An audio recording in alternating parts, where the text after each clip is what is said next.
Good morning and welcome to episode 63 of the Jaguar Report podcast. My name is Gus Logue, joined by my co-host John Shipley.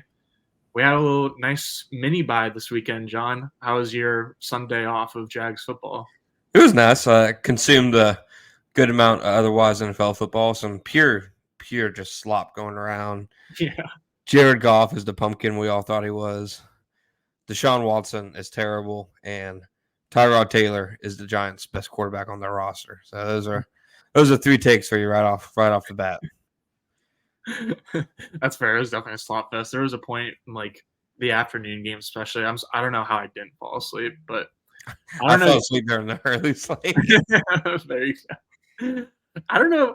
I think Tyrod's the Giants' best quarterback too, but like for the same reason, like Daniil Hunter might not be a Jaguar. Like I feel like the Giants GM isn't gonna want like Tyrod Taylor to be playing over like the quarterback they just played. So I'm expecting Daniel Jones to go back in as soon as he can. I think they play the Jets next. So I need Daniel Jones to come back for that game. Yeah, totally. Let's really get this take machine rolling. No, that would be good. So hopefully he's back. Yeah. Yeah, it's been it feels like it's been a while since we podded and since we talked about the Jags just because they played on Thursday night. We did like 3 pods in 6 days last week because of the weird schedule. We were basically Jags. Like, sure, they had 4 games in 19 days, but yeah. Is that really tougher than doing 3 pods in 6 days? Absolutely. What we did is more commendable. Takes more grit. Yeah, just more physically demanding for sure. Mentally, maybe. That's the podcast too. We're gritty, not pretty. You know, we're not no Hollywood people. Gritty, not pretty. That could be like I don't know. Gritty, not pretty is. I'm trying to think the biggest number I can think of. It is so much better than it was always the Jags that it's not even funny. Maybe that's due to the messenger. It's so much better. Yeah, that's definitely most of it, I think. But yeah, if not all of it. The team always has like a catchphrase every couple of years. Like I remember, like in the Blaine Gabbert era, they'd had all of these like posters and merchandise of like saying "all in," and like that was like their catchphrase for the season. So like, let's play the Blaine game. Yeah. Yeah. Well, 63 episodes. Who would have thought? Who would have thought? I can't really do the Patriots bit anymore, thanks to Buffalo. Still being on jet lag. But nonetheless, 63 episodes. Jags are fresh off 31-24 win over the Saints on Thursday Night Football. That was, before we get into offense and defense, like I've seen, I try to ask every game how people are feeling, like just to kind of dip my toe in the water and gauge the temperature for fans and what kind of reactions they may or may not have to takes that I'm loading up. And especially this game, people were like, not very good. Like we won, but it wasn't a good win. And I'm like, this is the Jacksonville Jaguars, dude. Get them while you can. And 2, right. It's Thursday Night Football. Like I literally, like if you win it by a point and that point comes in a 6-5 game, and it comes on the last play of the game, it doesn't matter, dude. It's Thursday Night Football. It's going to be a terrible game. I thought the fact that they came away with a win at all is something to be extremely encouraged and happy about, because it, like, short week against a good defense, a lot of banged up dudes, and all the stuff that happened that we'll get into, definitely felt like they were lucky to come away with a win. But I don't know, man. Jags fans seem like they're getting standards now, which is I don't know how to navigate those waters. Yeah, I don't know. I get like how like in the moment it was a little bit deflating because it was like it felt like it was a primetime game they should have ran away with. And like I get that's disappointing that the Jags haven't like hung 40 plus on a team because they like keep getting up on teams and then like just try to like get ahead to like the next game, as we keep saying, rather than like actually truly putting the nail in the coffin. So like the fact that the Saints ended up actually tying up the game, like I get that that's frustrating, but I'm totally with you. We're like, a win's a win, and it doesn't really matter how they got it. Like it was definitely gritty over pretty on Thursday night. Like, but the fact that they were dealing with a ton of injuries, like Andrew Wingard had to enter the game late for Andre Sisco. Obviously, Monteric Brown was playing in place of Tyson Campbell. Trevor Lawrence wasn't 100% healthy. So, like, all those injuries, plus the short week, plus 4 games in 19 days. plus like losing the turnover battle, and like still coming out with a win. Like it was not an ugly win, but it could have been like the ugliest win possible. Like it could have been 2-0 and they won on a safety, and I would have been like, yeah, that was a good win by the Jags. For sure. I mean, we go ahead and start, right off with the offense. I feels like exactly what you and I said the offense would be is exactly what it was. And like literally trying to get the ball out of Lawrence's hands as quickly as possible to, negate any kind of potential like pressure that might be on him. In terms of time to throw, it was the third quickest time any quarterback has had this year in a game. Tua was at 2.08 in week 2, which is crazy. That's insane. And then Mac Jones this week was at 2.19 and Trevor was at 2.20. So it was by far the quickest Trevor's ever gotten the ball out, in one of his games. Yeah, easily. And next gen, it was cool that since it was a primetime game, next gen has like live tracking for all primetime games, like Thursday night, Sunday night, Monday night, not the London games. So you could actually track like time to throw and pressures and stuff. He was only pressured on like 3 different snaps. And I know people have seen the PFF pressures where they had like 6 allowed and people were like, oh, how that if they only allowed like he was only pressured on 3 plays. Multiple pressures can happen on one play, but he only had 3 dropbacks out of what that I think it was probably like 33, 34 that was pressured. And most of that was because of how quickly he was getting rid of the ball, not many targets downfield. Like literally you look at his passing map and literally his only downfield targets are those like back-to-back plays to Calvin Ridley, toward the end of the game. But I don't know what, considering how hobbled he was, and you could tell they knew he wasn't 100%. I thought it was as good of a, I don't know, I don't want to say as good of a game plan as you could hope because the offense still kind of went into a lull in the second half. But just in terms of protecting the quarterback, I thought Press Taylor did a pretty good job. Totally. I thought they did a good job of like not just like lining up the middle every time. You saw, especially later in the game, like how they're using screens and RPOs like as an extension of the run game, especially in like to start off like critical fourth quarter drives when like the Saints were about to tie up the game, and then after they tied up the game, like using some just like quick screens to pick up easy yards and kind of like get drives going. And then like with the double pass came back, there's they did a decent amount of like power stuff to get ETN out in space, and sometimes it works like a touchdown, and most of the time it didn't. But like, I definitely thought Press Taylor called like a great game and couldn't like hope for anything other than what he delivered on. And like, I feel the same for Lawrence. Like he had a couple of uncharacteristic misses. Like there was the Marshawn Lattimore almost interception that like wasn't a great decision or throw. And then he missed Agnew a little bit on another out, and then missed Ridley on like an 8-7 yard route in the fourth quarter. So there was like a couple of like sideline misses, but generally speaking, like because of his knee injury and because he was getting the ball out in like pretty much 2 seconds flat, like I thought it was a great game from him, especially because of like the scrambles that he took, where I thought just like so well timed and well executed by him, I guess. Like I think a big reason we saw him like take off and have success with that is just the defense of the Saints play, because like when you're playing 2-man and like with man coverage across the board, then all the defenders are going to be like chasing receivers as opposed to having their eyes on the quarterback.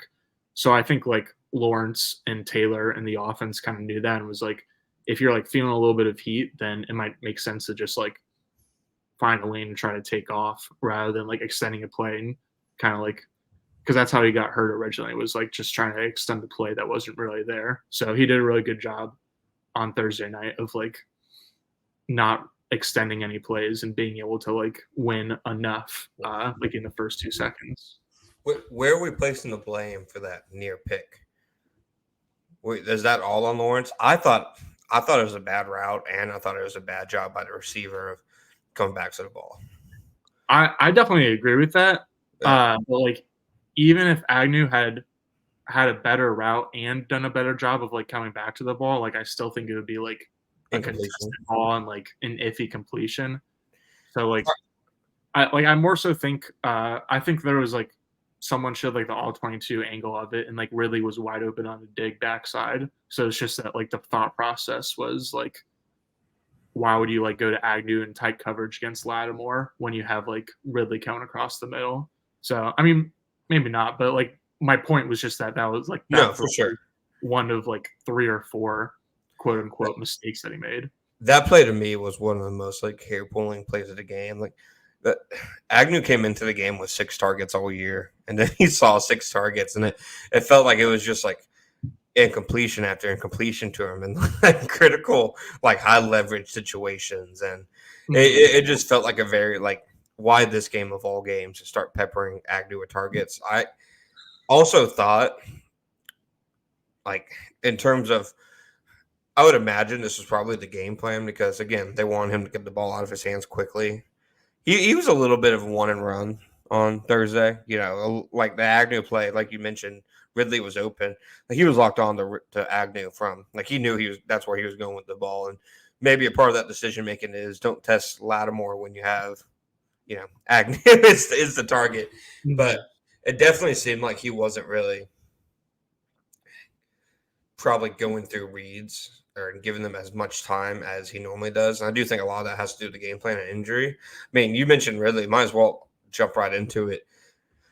Do you have any concerns with Ridley and his fit in the offense? Because me personally, you know, that seemed like the predominant takeaway anybody like outside of the game had, and I felt like I was banging my head against the wall because one, you and I have talked about they're not going to really throw to Ridley much in games like this. You know, even if he is getting open, which you go back and watch the all 22, he was getting open probably more than he has all year against press coverage and against single coverage.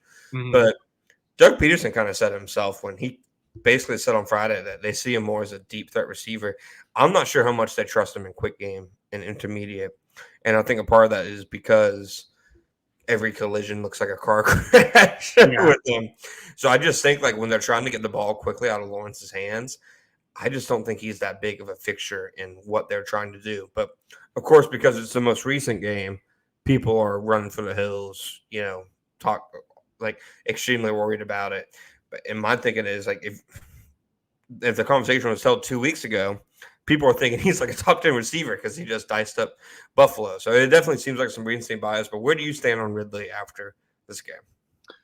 I would say, like, obviously we need to review our expectations for him because, like, before the season, I felt like a quarter of each of our hot takes were about, like, how good of a season he was about to have. And, like, one of us tossed out, like, Pro Bowl. Another one of us tossed out 100 receptions. So we were getting pretty excited. So, like, in terms of those expectations and, like, yeah, we need to temper them.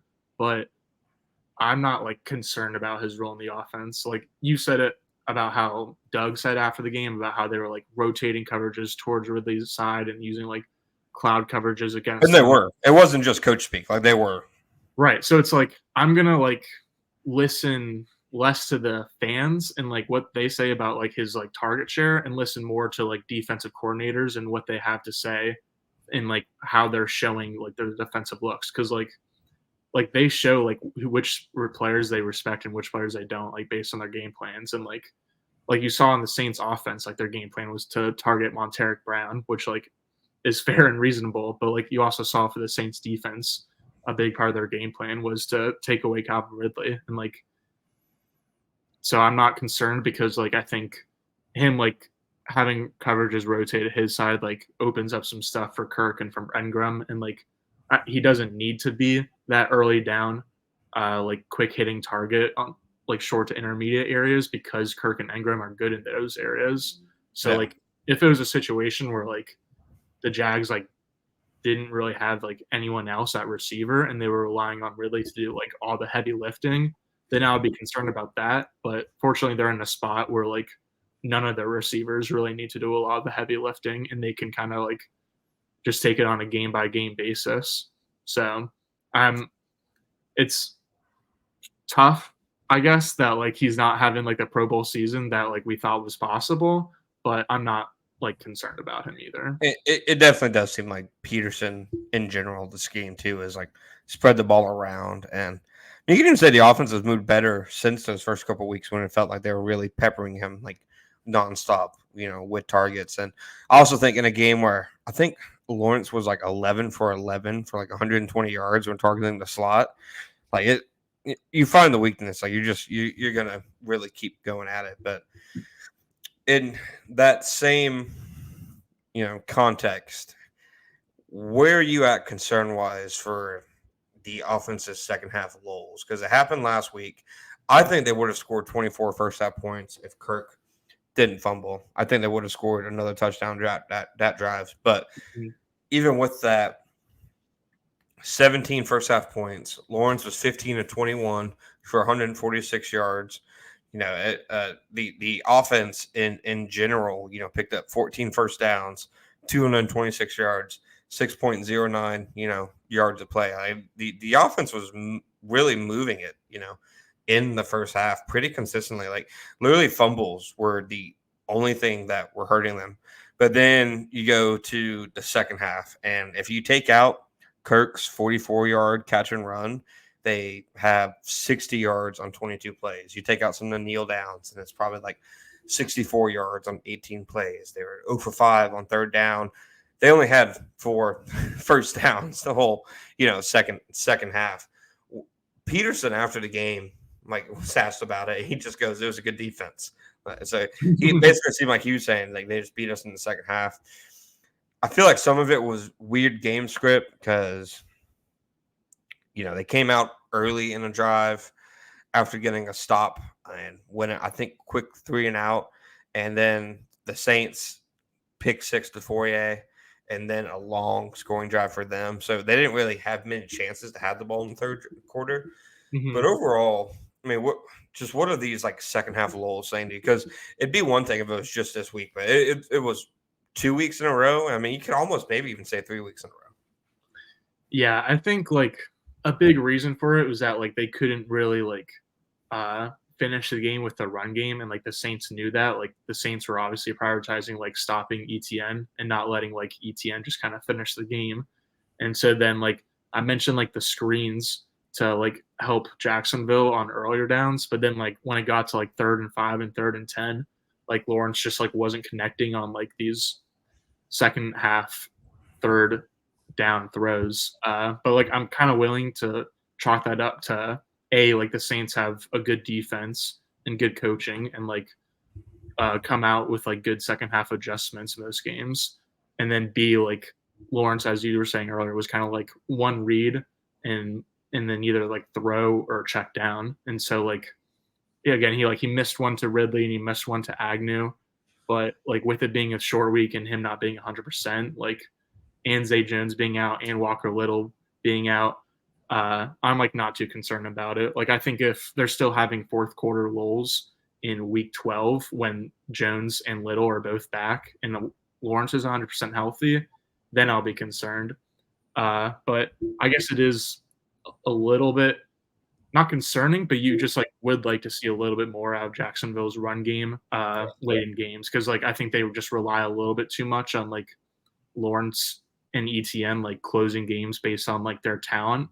But if like hopefully like Little will come back and just like be a big difference for their interior offensive line push, and that'll help a lot. ETN 7 carries for 23 yards in the second half.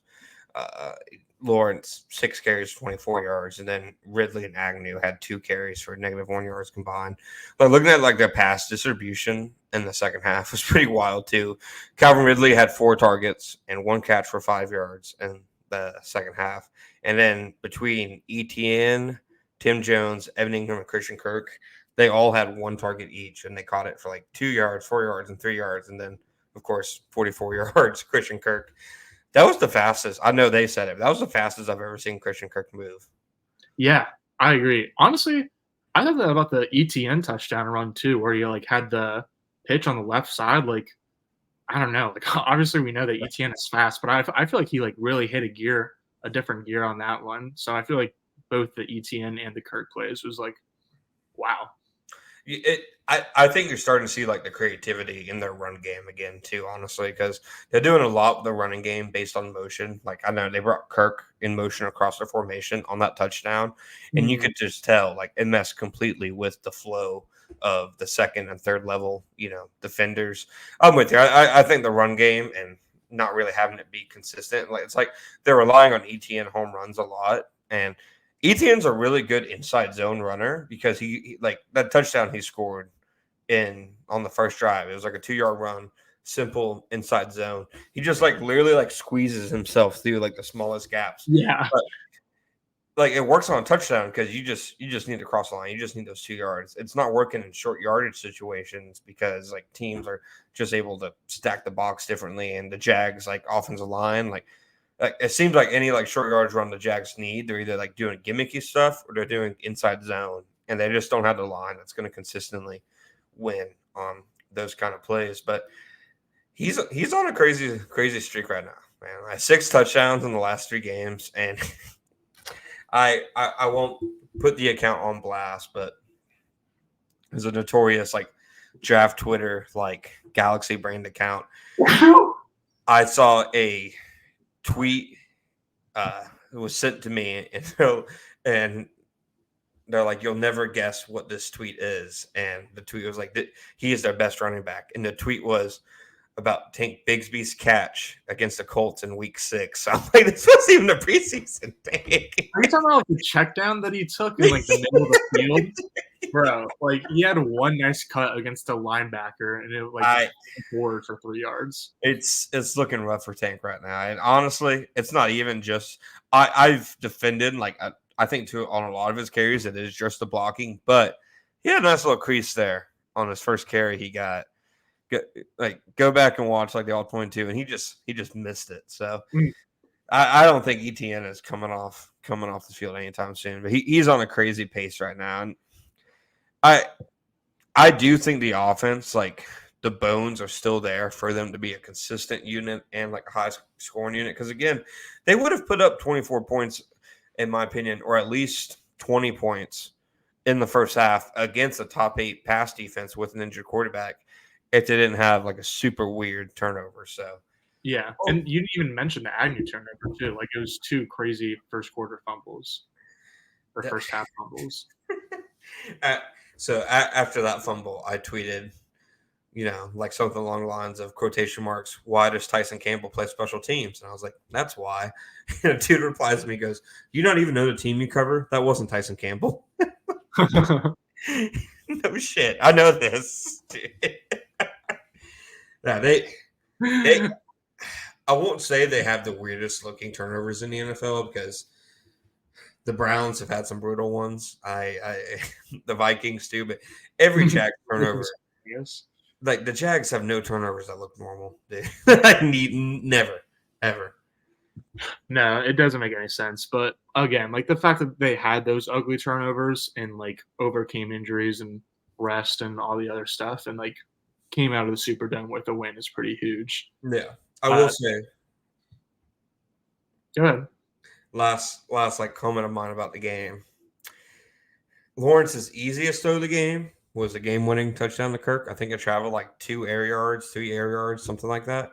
Mm-hmm. But if you go back and watch the Buffalo game, he turns down the exact same play and ends up taking a sack. And this time he takes the open Kirk. So subtle improvements. I'm surprised that I don't remember that play off the top of my head. I believe you, but like that's just like such a obvious like there's like one clear option on this play that I'm surprised he turned it down and took the sack. So maybe didn't think it was open. But yeah, like again, he did a great job of like playing in 2 seconds or less, like either like getting it out to his first read, even if it was like an incompletion. Other than that Lattimore near pick, it was like always in a place where only his receiver could get it. So it's always nice to like when misses happen to see that like that's part of it. But yeah, like I don't think the Jaguars like allowed a quarterback hit, and that was largely due to Lawrence and like his timely process. My last note is just that like I was also surprised by like Agnew being as involved as he was, and I was kind of expecting like a heavy 12-13 personnel game like Brenton Strange had a pretty nice game last week, and then like press was talking about like how they're going to get him like more yak opportunities. So I was like, all right, like Zay Jones is out again, so like maybe we see them like try to turn up the 12 and 13 usage, but like it was a lot of 11, a lot of Jamal Agnew, and so like I think in hindsight, like the reason for that is just that they like knew they like were wanting to get the ball out in 2 seconds or less a lot, and so like they wanted to like spread things out and be able to like cover as much space as possible, like by having Jamal Agnew on the field as opposed to Luke Farrell. So That's yeah, fair. so that'll be something to just continue watching into this week if Zay Jones continues to be out, is like how they balance using like their tight ends as opposed to Jamal Agnew / Tim Jones, like based on what the opponent's defense looks like. No slash Elijah Cooks.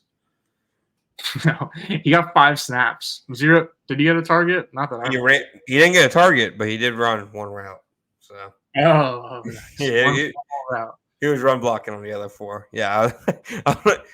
For all listeners, I love and appreciate all of you, but do not tweet me about him again for the rest of the year until he gets a target. If he's inactive for another game and anybody complains, I'm like, who cares? Yeah, come on. It was the lowest snaps and snap percentage Brenton Strange has played all year. So it backs up. And he only ran 5 routes. So I believe he played 13 snaps, run blocked on 7, pass blocked in 1, gave up a pressure on the 1, and then ran 5 routes that were, I believe, all pretty much checked down. So I'm with you. When I looked at the snap count, I was definitely surprised that not a lot of Strange, not a lot of Farrell, but I agree with you. It definitely seemed like they wanted to spread things out, and definitely seems like they miss Zay Jones a lot, which is like in a vacuum such a crazy thing to say. Yeah, no.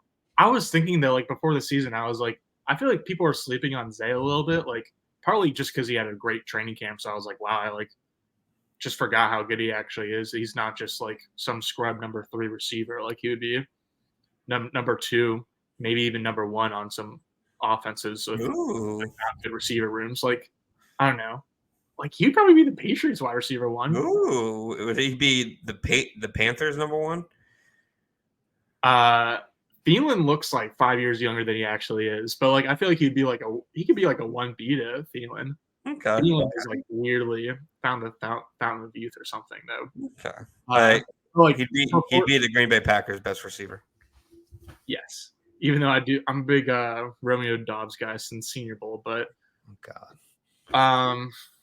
yeah. But I was thinking he had a good training camp, and then also like hypothetically, like with Ridley getting a lot of attention and then Kirk getting the second most attention, then like he should be able to like perform well against like the worst coverage player for opposing defenses. And so like now that he's been out, we've actually like seen that like his role is missed, like him being able to take advantage of like not great matchups as a good number 3 receiver. So do you have all right, right now I'm just assuming that him and Little are going to be out until after the bye, until like I hear otherwise. But like, I think they have a chance this week.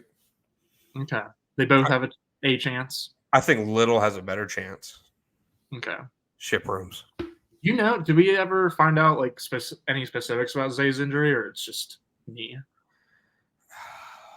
Because I feel like even like for Walker, like we heard like sprained. I'd assume it's something around. I'd assume it's around. Like what really can happen to a knee that puts you out for a couple weeks? Yeah. No, like seriously. If his like knee was shattered, we would know. Right. Yeah. Our next fan questions. You're gonna get a question on what you would do to give your knee to Zay Jones. Yeah. Yeah. All right. Got an offensive takes? Yeah. All right. On that note, we'll be right back after this break.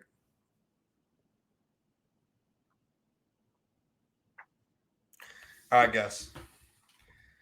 Defensive segment. I want to start it off with everybody's favorite. Are you ready to get bulky balled? Yeah, let's do it. Okay.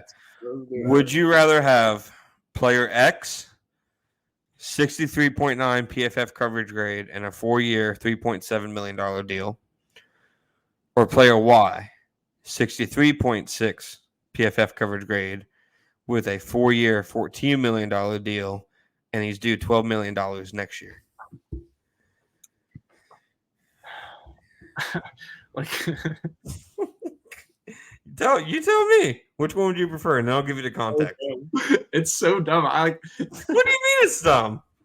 Because I can't say player Y because that just makes no sense. So I have to say player X.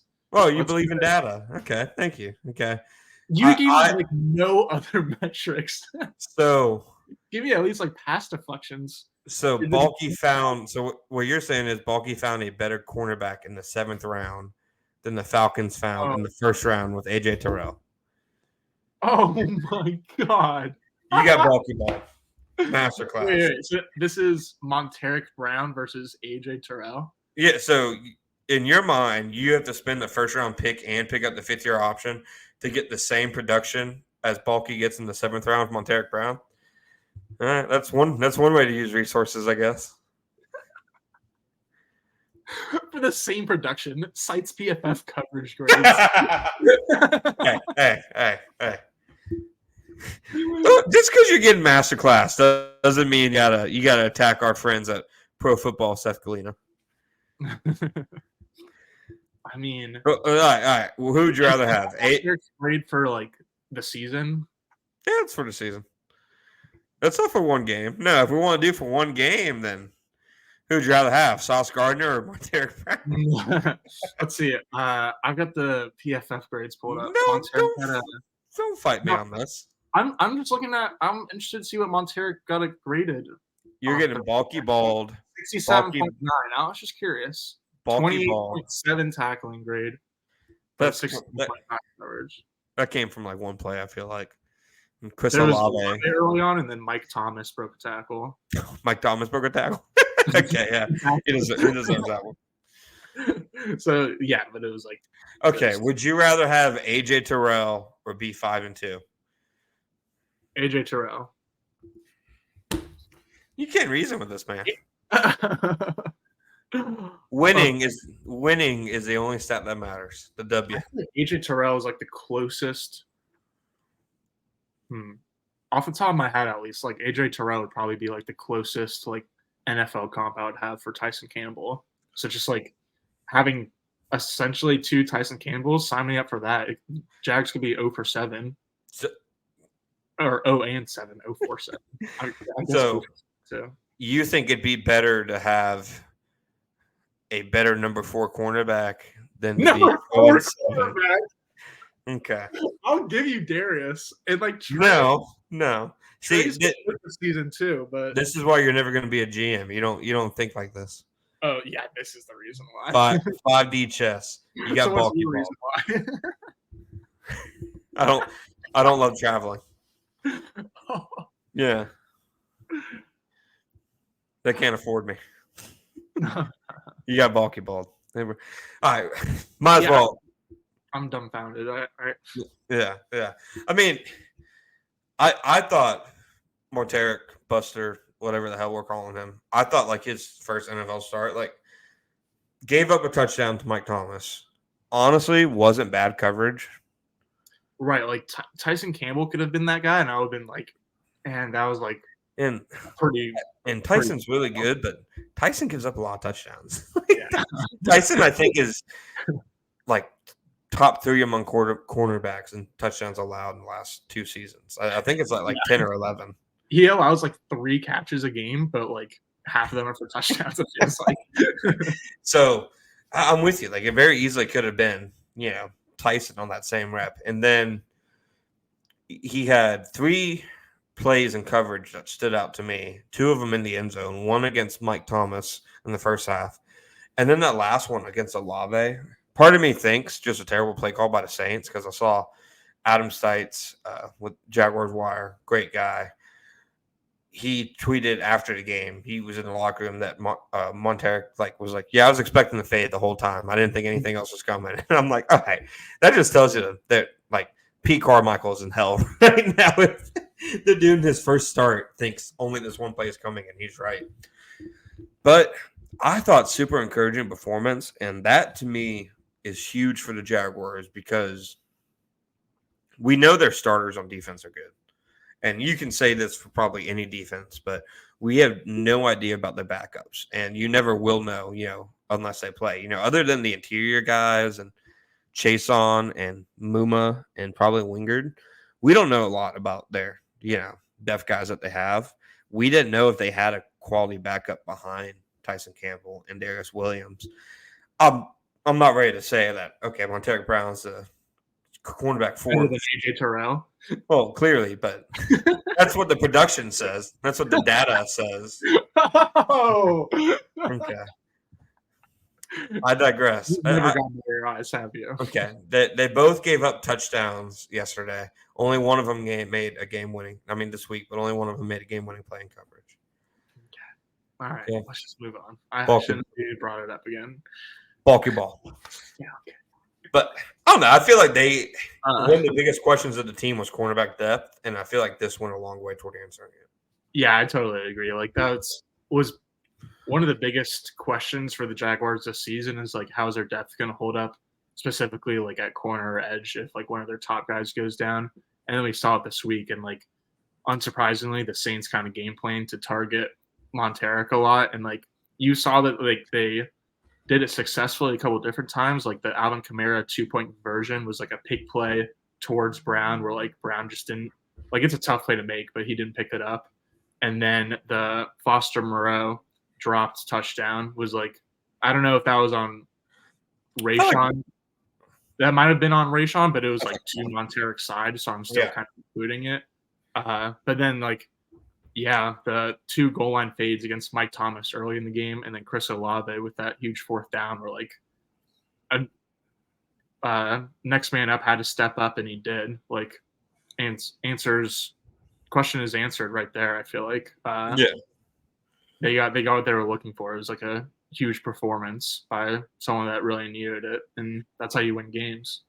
Yeah, I didn't expect that kind of performance from him, like at all. Really, I thought he did a nice job against Olave in general. Like Olave had that one nice play against him where I don't even want to call it a stiff arm. He kind of stuck his arm out there.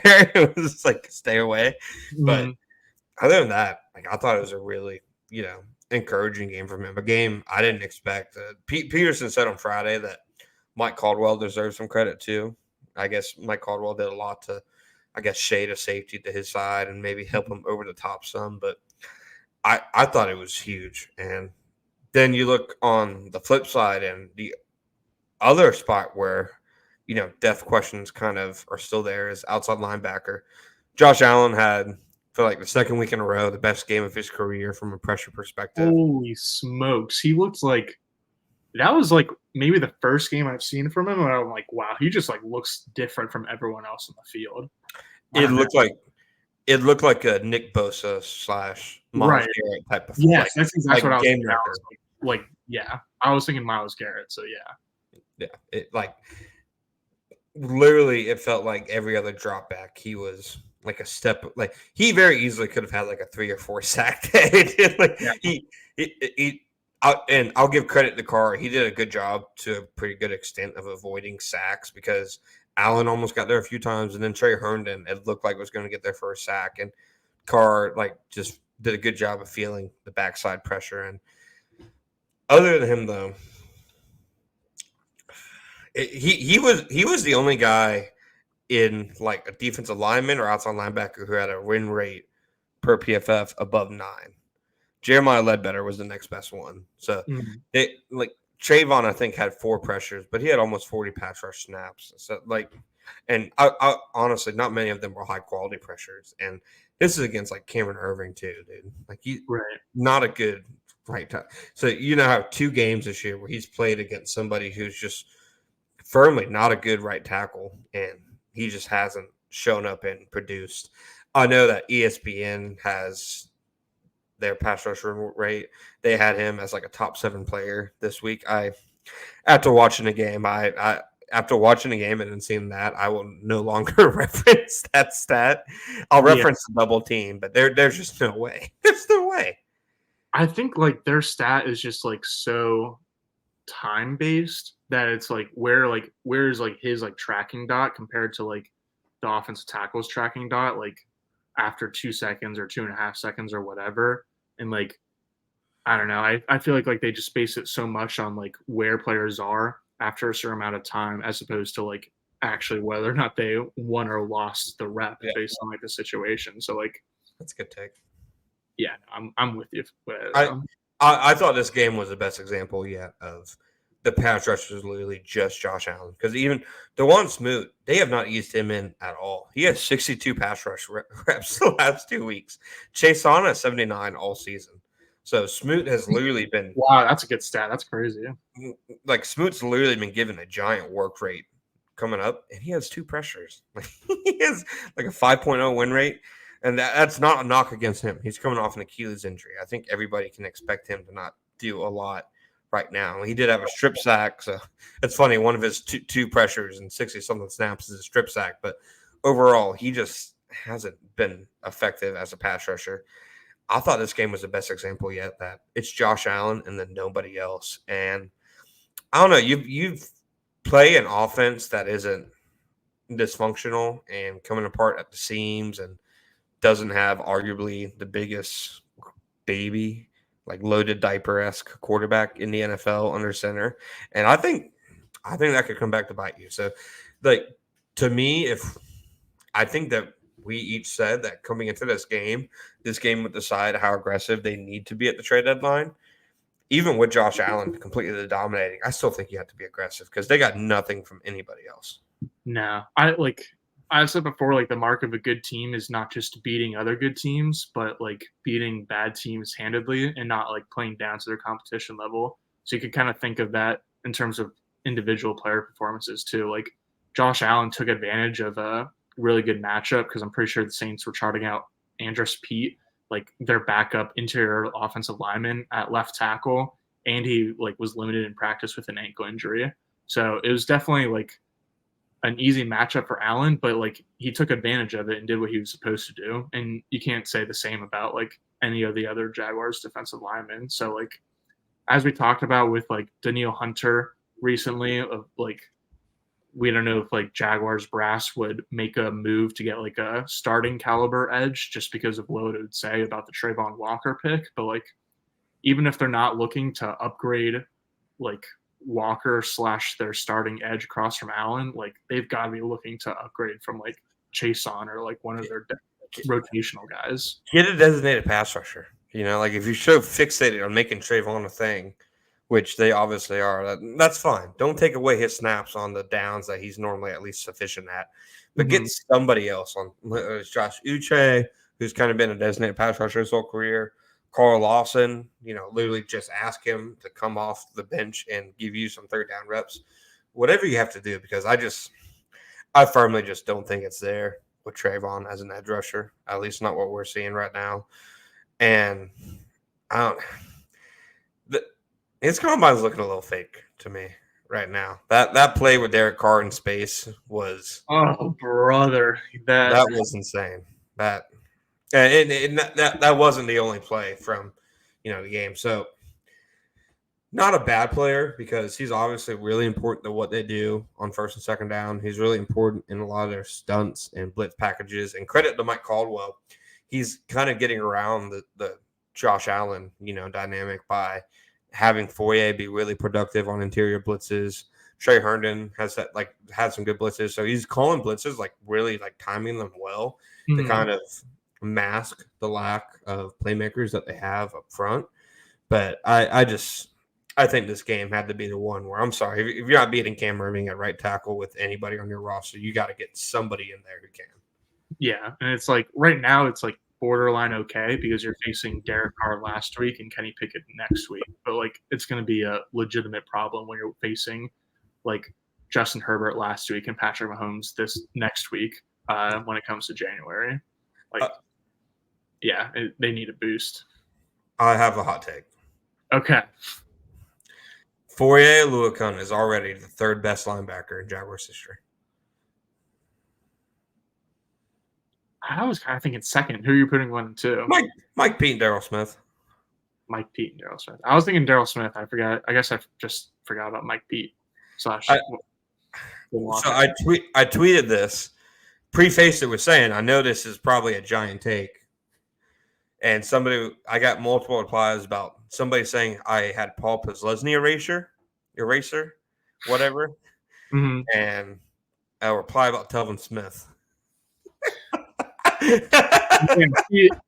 Here's my thing, John, is that like I don't even think this is like that hot of a take, like because I've seen a lot of the same like similar stuff where it's like, oh, like yeah, like Foye is like the best linebacker since Paz. And it's like actually he's like clears Paz almost easily. He made more plays and coverage in the Saints game than Paz made in his entire NFL. Not just talking Jack's career, his entire NFL career.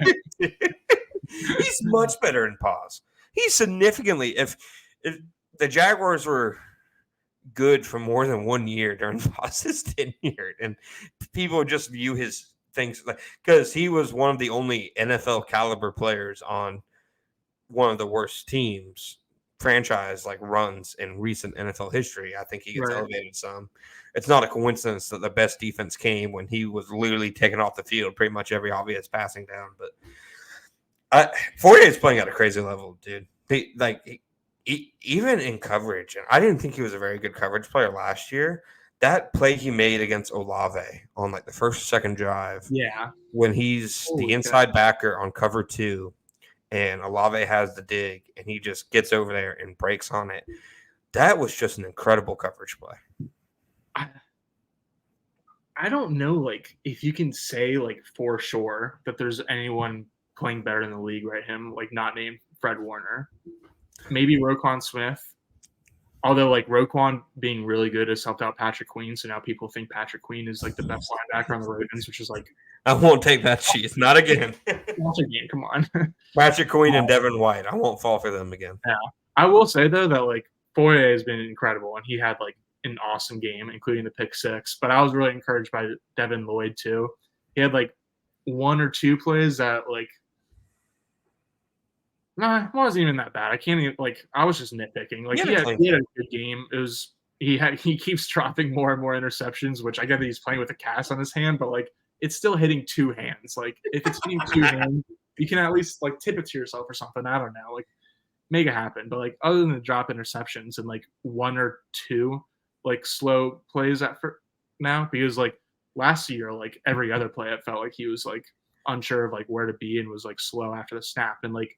Now it'll still happen, but it's like significantly less consistent, or it just happens way less. And so, like, even though the improvement from Trayvon hasn't really been what we were hoping for, like, I think the improvement from Devin Lloyd has been like what pretty much anyone could have hoped for. And like, he's almost being like overshadowed a little bit by Foye, but they're both playing relatively really well. Yeah, I agree. I think Devin Lloyd has taken the leap, like the lead that everybody, like you said, was hoping / predicting Trayvon would take. Like, absolutely. Like, you cut on the all 22 of him versus the Saints, and like you said, he's playing much faster.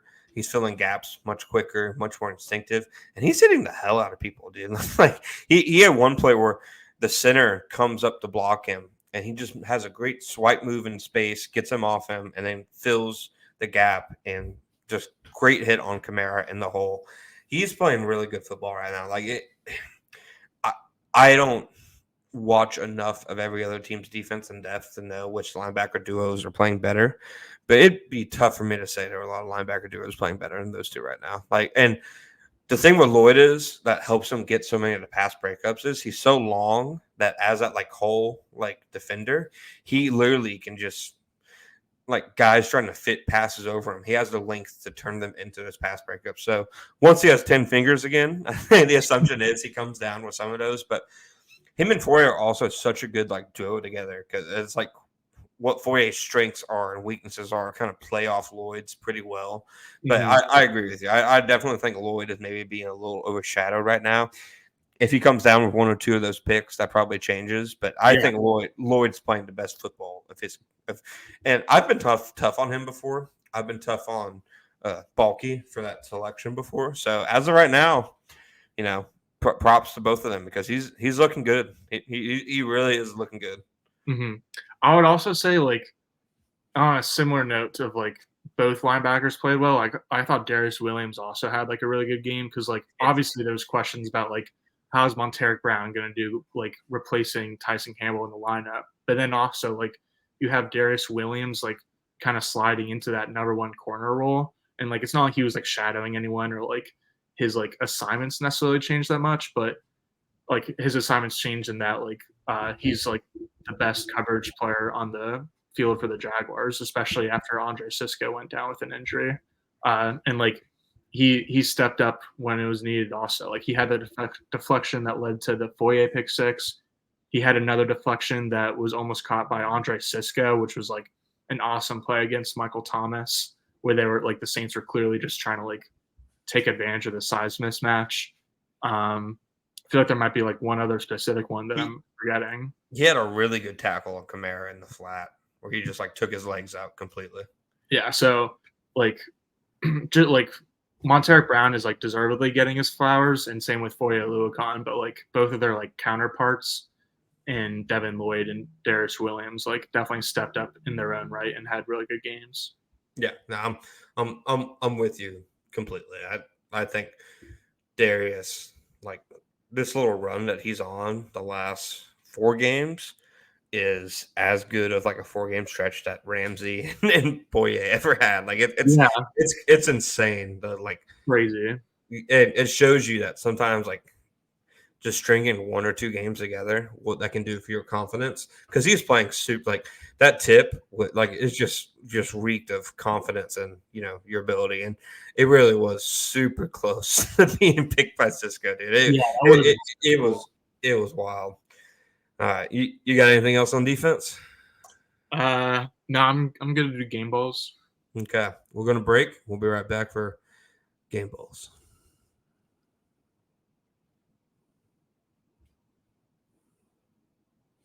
All right, Gus. No Jacob Harris for special teams game ball this week. I'm assuming Brenton Strange won't get a game ball this week, but I'm not ready to commit to it. Why don't you start us out with offense? And if you say to Ernest Johnson, I will throw my laptop over to Buckman. I'm gonna go with Christian Kirk. Because we both said on Friday or whatever our preview show was that it needed to be a big Christian Kirk week based on like pretty much a lot of like how the Saints play defense, and we kind of like saw that play out where he was picked up a few like critical first downs early in the game, and like I mean the fumble was kind of tough, but it was still like came off of a really nice route to get open in the first quarter. But then like obviously having like the game winning play, we talked about how it like almost seemed like a different gear from him. So yeah, game winner. Got to give it to Kirk. Ooh, real quick. Jaguars have designated Greg Jr. to return. And I meant to ask you. Yeah, so he's designated to return. Released Ross Blacklock from the practice squad, signed Henry Mondo, and the Eagles are trading for Kevin Byard. Whew. Titans are tanking? Do you have any idea? The compensation? No. I mean, talk to me again once they trade Derrick Henry. Do you think that's going to happen? No. I mean, you got to get some people to come to the games. that would be pretty insane if that did happen. Yeah. Harry Roseman, the best GM in the league, simply because he does what any normal person would do in most circumstances. I was going to say, do you have like the trade comp for the Byard trade? No, Rapsy just tweeted it. Wow. But yeah. two-team race in the AFC South. My game ball on offense. Come with me with your pitchforks. Come with me with your torches. Press Taylor. Injured quarterback. I think he is just as much to credit as the offensive line and Trevor Lawrence for Trevor Lawrence coming out of that game healthy. So, I think he deserves it. That's a good one. Okay, and then defensive game ball. I'm split, man. Foye and Josh Allen are both deserving. Darius Williams probably a little bit less so, but he had a crazy game. Man, I'll probably go Foye just because his touchdown was the difference in the score. I'm going Buster Brown. Okay. A young gun the game ball. Because like just like I said with the Brenton Strange thing, like I feel like I could give it to Foye and Allen every single week, and like 100% they like both deserve a game ball. But like the second-year, 7th-round cornerback, like, stepping in when there was an injury in front of him. He let up the touchdown, the 2 broken tackles, but he also made the game-clinching play. And so, like, I'm giving my 2 game balls to Kirk and Monteric for their, like, 2 game-winning plays. Per Next Gen Stats, Monteric Brown now has more game balls on this pod than AJ Terrell this year. What? You just got bulky balled. Masterclass. And what do you mean, too? There's a special teams game ball. Yeah. The lefty gunslinger. I'm supposed to be handing out AJ Terrell game balls on this podcast? No, I'm just okay. You know, let's see on Wednesday if Buster Brown has a football in his locker signed by Gus Logue, and then we can determine the validity of the segment. I wanted to ask you too, is he even going to play next week? Like, do you think if Greg Jr. is like healthy, then like they're going to ride with Greg Jr. over him? No, I think Buster would play. Okay. No, you can't. I mean, ride the hot hand in my experience. Yeah, that's fair. You're a 10-year-old quarterback. Yeah, exactly. Special teams game ball. Come on. You forget this every single week. No, this week I didn't forget because, I mean, Logan Cook completed a pass, so you got to give it to him. The Mississippi gunslinger. He had a entertaining like post-game interview with, I think it was Jamal, maybe it was Marcel, but like he was saying that the Jags like actually switched the play back for it to be a punt. Like originally it was they called it a fake, and then they're like, no, we don't like this look, let's just punt it. But then Logan said that he was just like watching Tim Jones the whole time, and as soon as he saw Tim Jones like throttle down for a route, he like just threw it. So I was like, okay, Logan, like look at you like saying like watching your receiver throttle down for a route and then like putting it on him in a good spot. So Logan Cook, easy decision for the special teams game ball this week. Yeah. Doug on Friday was really good about that, and then he said he loves when a plan comes together. So, hey, Logan Cook, his career, 4 for 4, 33 yards, 4 first downs, 100% success rate. There you go. The GOAT. He's also taken a sack, actually. In 2019, he took a sack. The Sam Howell punters. Hey, 80% completion or 80% success rate is still pretty impressive. We'll take that. Don't ask about the Samson. I'll go Tim Jones with that game ball. Okay. Yeah. See? Spread the ball. His first game ball though, from the Jaguar Report episode, Jaguar Report podcast. Is it his first game ball? No, it's not. I feel like I gave him a spot. Maybe like it was the preseason. I feel like I gave him one. Maybe it was the Chiefs game. He recovered the muff. Yeah, but I feel like he's been mentioned in the game ball segment before, so he can add to his locker. There we go. God, can't believe you didn't give it to Richard Angulo, the tight ends coach. That's gonna be your next one. Mike McCoy, game ball. I'm gonna have to just give a game ball to Tyson or to AJ Terrell at some point this season. Just Ethan Wall, game ball. You just got wall balled. All right, Gus, we'll be back on Friday to preview the Yinzers, the Steelers, the Pittsburgh back shoulders. They're such frauds, man. I'm excited to talk. They're such frauds. Yeah, I'm with you. All right, until then, thank you guys for joining us. We will be back Friday.